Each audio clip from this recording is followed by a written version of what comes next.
Hi guys, today we're going to make pumpkin cookies, but first I'm going to show you how to make fresh pumpkin. We're going to take a pumpkin and we're going to cut it up.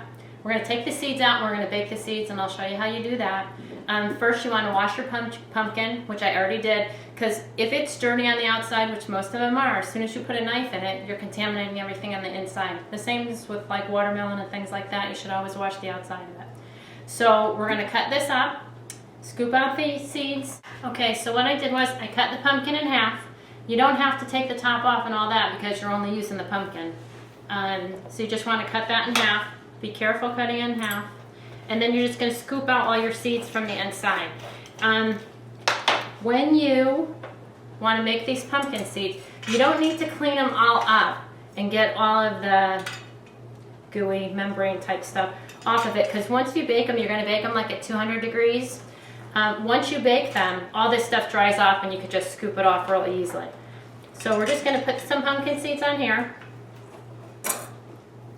And we're going to bake those at 200 degrees for about an hour. I'm going to put a little bit of vegetable oil on them. You don't want to use olive oil because you don't want any strong flavor. And then I'm going to use sea salt on them. So you're just going to put them on your pan. Spread them around.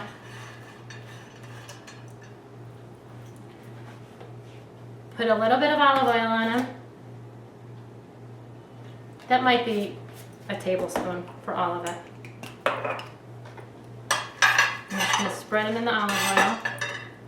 Then you're just going to put sea salt on them. And sea salt is just a coarser salt. I have it in the grinder because I like a coarser salt. You could use regular salt and that would be fine.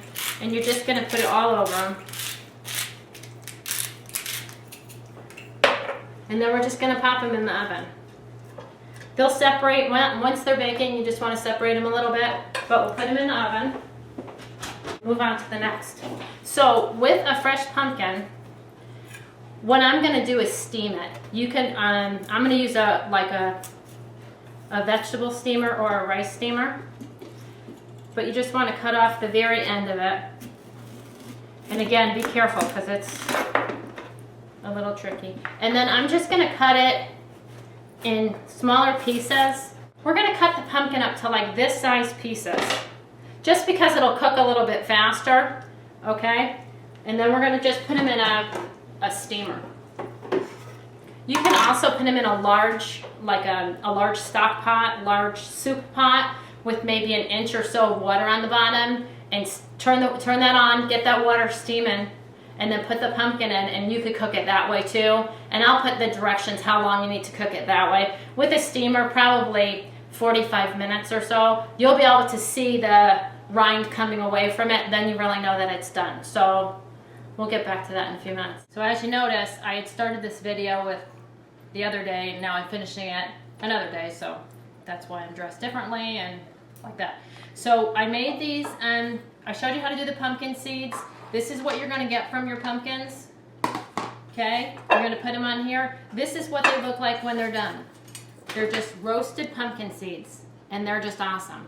Put them in a Ziploc bag. They last a long time, really tasty, and they're kind of fun. Kids love them, and that's how you make pumpkin seeds. If you guys have any questions about how to make the fresh pumpkin or the pumpkin seeds, just send me a note on my comments. I'm pretty good about answering everybody. Okay, so we steamed the pumpkin, and after you get the pumpkin, what you're going to do is you're just going to take the outside of the rind, and it just should peel right off.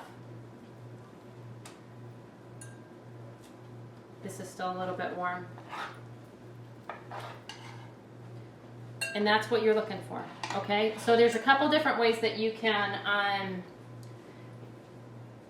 get it to the consistency that you want. You could mash it and use a whisk. You could put it in a blender, or you could use a food processor. We're just going to mash it, and we'll do a little bit more. So it's the same as if you were making any kind of squash, because pumpkin is a squash.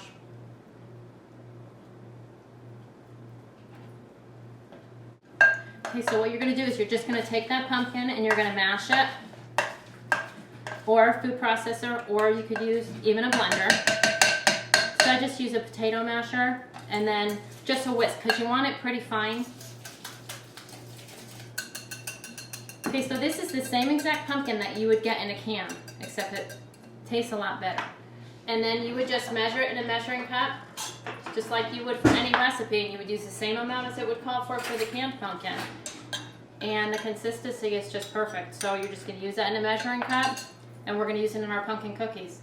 So until next time, or in a little bit, we'll see ya.